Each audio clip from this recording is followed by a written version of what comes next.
Alhamdulillah wassalatu wassalamu ala rasulillah wa ba'd.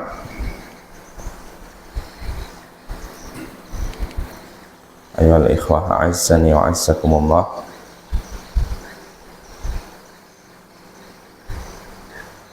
Kita lanjutkan pembacaan Al-Adabul Mufrad.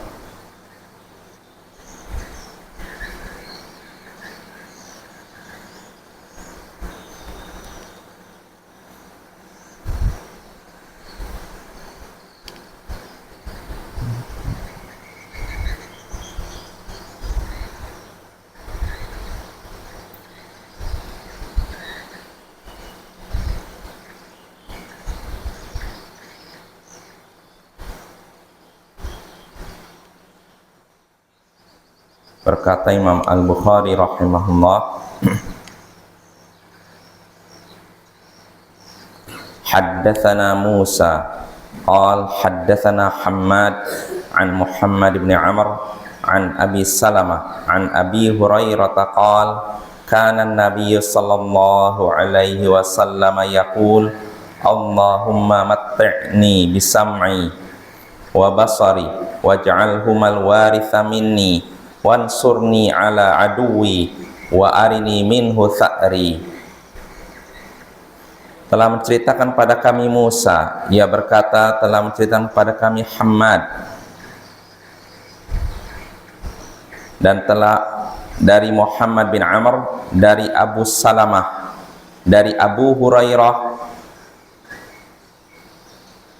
ia berkata Nabi sallallahu alaihi wasallam bersabda, mengucapkan Allahumma matti'ni bisam'i wa basari, ya Allah, berilah aku kesenangan lewat pendengaranku dan penglihatanku, waj'alhumal waritha minni, dan jadikanlah keduanya sebagai pewarisku, wansurni ala aduwi, dan tolonglah aku dalam menghadapi musuhku, wa arini minhu tha'ri, dan perlihatkanlah kepadaku pembalasan terhadapnya. Nah, ini hadisnya wal ikhwah dari Abu Hurairah. Kalau hadis sebelumnya dari Jabir bin Abdullah, sekarang dari Abu Hurairah. Di sini Abu Hurairah menceritakan bahwasanya Nabi Shallallahu Alaihi Wasallam pernah berdoa, dan dalam doanya beliau mengucapkan Allahumma matti'ni bisam'i wa basari, ya Allah, berilah aku kesenangan lewat penglihatanku dan lewat pendengaranku dan penglihatanku. Artinya di sini Nabi Shallallahu Alaihi Wasallam memohon kepada Allah agar pendengaran dan penglihatan beliau baik. Beliau ingin itu jadi kesenangan, karena ketika nikmat penglihatan pendengaran hilang, otomatis ada kesenangan dari diri kita yang akan hilang. Lalu di sini Nabi menyatakan setelah demikian, mengucapkan demikian, dan jadikanlah keduanya sebagai pewarisku. Keduanya itu penglihatan dan pendengaran. Maksudnya apa? Artinya di sini Nabi mirip dengan sebelumnya sebagai penguatan, artinya jagalah keduanya tetap sehat, tetap kuat selama masih hidup, ya, selama masih hayat di kandung badan, seperti gitu, Pak. Ya. Jadi Nabi meminta kepada Allah agar diberikan kesehatan terkait dengan pendengaran beliau, penglihatan beliau dan pendengaran beliau, seakan-akan itu jadi pewaris beliau, ya.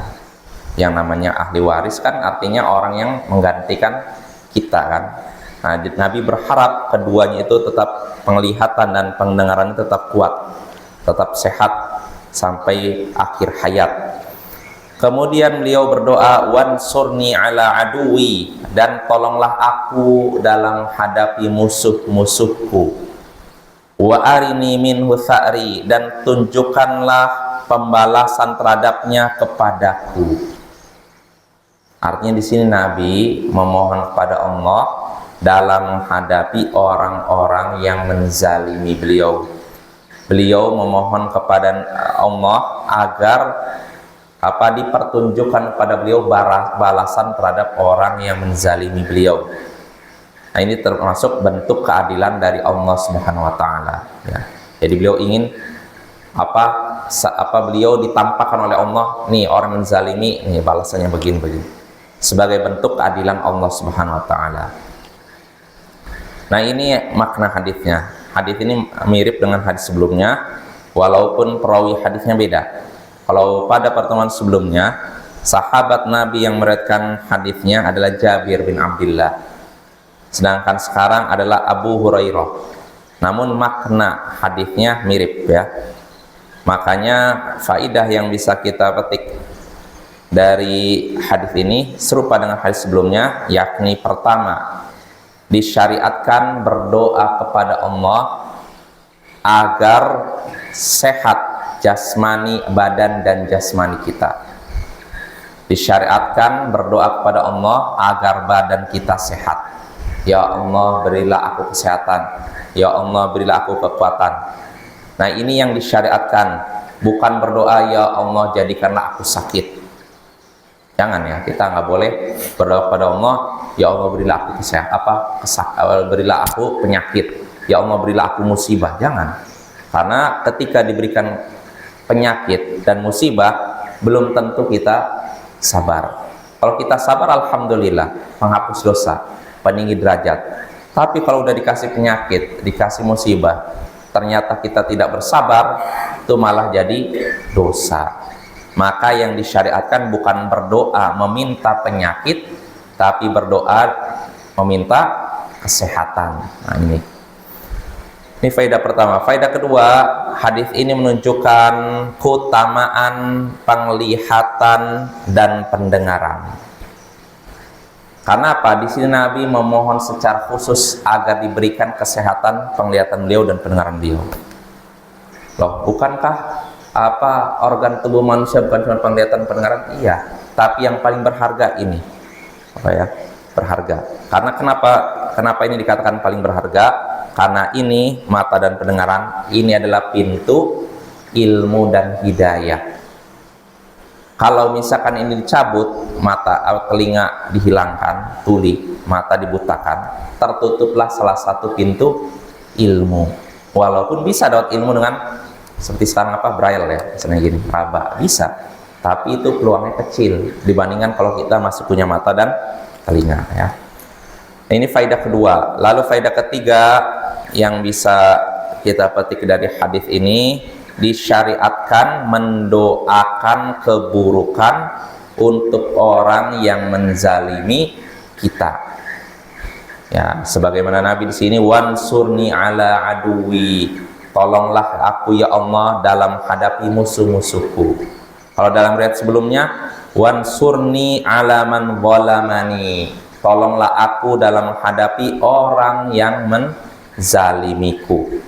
Nah, ini disyariatkan. Hadis ini menunjukkan disyariatkannya mendoakan orang yang menzalimi kita. Disyariatkan, bukan diwajibkan. Artinya kalau kita mau, ya udah biarkan aja lah, gak usah doakan. Saya pengen dapat hak saya di akhirat, apa-apa. Tapi kalaupun kita mau mendoakan, boleh, ya. Terutama kalau orang zalimnya memang terkenal jahat, terkenal mudah menyakiti orang lain, maka nggak masalah kita mendoakan keburukan untuk orang tersebut. Lalu faedah terakhir yang bisa kita petik dari hadis ini menunjukkan bahwasanya Nabi kita tidak layak disembah dan diibadahi. Mengapa demikian? Karena beliau saja masih meminta tolong kepada Allah Subhanahu wa taala. Sedangkan kita hanya meminta kepada yang dimintai pertolongan, bukan meminta pertolongan. Maka mintalah kepada Allah, bukan minta tolong kepada Nabi kita sallallahu alaihi wasallam. Wa sallallahu ala nabiyyina Muhammadin wa ala alihi wa sahbihi ajma'in. Wa akhiru da'wana anil hamdulillahi rabbil alamin. Assalamualaikum warahmatullahi wabarakatuh.